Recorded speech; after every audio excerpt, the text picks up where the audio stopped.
Good morning, student. Mention the class book number 47. Mention the date on your page. Open your books. Our new chapter of geography, chapter 6. Natural vegetation यानी प्राकृतिक वनस्पतियां and wildlife यानी वन्य जीवन. Salima was excited about the summer camp. Salima बहुत ज़्यादा उत्साहित थी summer camps के लिए. She was attending, जो अटेंड कर रही थी. She had gone, वो गई to visit मनाली में in Himachal Pradesh. Along with her classmates, अपने सहपाठियों के साथ. She recalled how surprised she was to see the changes. उसने बताया कि कैसे बदलाव थे इन लैंड फॉर्म के अलग अलग भूमियों में, अलग अलग प्रकार की भू आकृतियों में, एंड नेचुरल वेजिटेशन प्राकृतिक वनस्पतियों में. एज द बस क्लाइम, जैसे बस ऊंचे ऊंचे चढ़ रही थी, higher and higher the deep jungles of the foothills, बहुत गहरे जंगल्स, फुट हिल्स, माउंटेन्स की फुट हिल्स पर comprising set and teak slowly disappeared, आते थे और गायब हो जाते थे. डिसअपियर्ड मीन्स गायब हो जाना. She could see tall tree, उसने लंबे लंबे पेड़ों को देखा. विद थिन पॉइंटेड लीव्स, उसकी उनकी नुकीली पत्तियां. कोन शेप के कैनोपीज, यानी पेड़ जब आपस में मिलकर छत बना लेते हैं उनको कैनोपीज यानी छतरी बोलते हैं. ऑन द माउंटेन स्लोप्स, पहाड़ों की ढलानों पर. She learn that those were coniferous trees, वो कौन से पेड़ थे?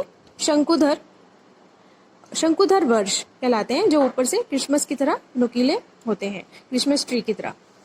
She notice blooms of the bright flower, उन्होंने चमकीले फ्लावर को देखा टॉल ट्रीज पर. दीज वर द मॉडोड्रेनियंस, यानी स्मॉल छोटे छोटे पेड़ों को बोलते हैं. From Manali as she was travelling up to Rohtang pass, वो मनाली से जब रोहतांग पास गए, शी सॉ दैट, उन्होंने देखा land was covered with short grass, land covered थी छोटी छोटी घास से, and snow in some places, कुछ स्थानों पर स्नो थी.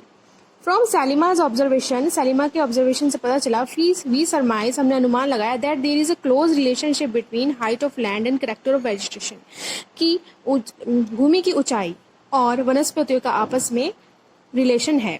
With in the changing the height, जैसे कि हाइट चेंज होती रही, द क्लाइमेट भी चेंज होता रहा, हाइट चेंज होती रही, जलवायु भी चेंज होती रही.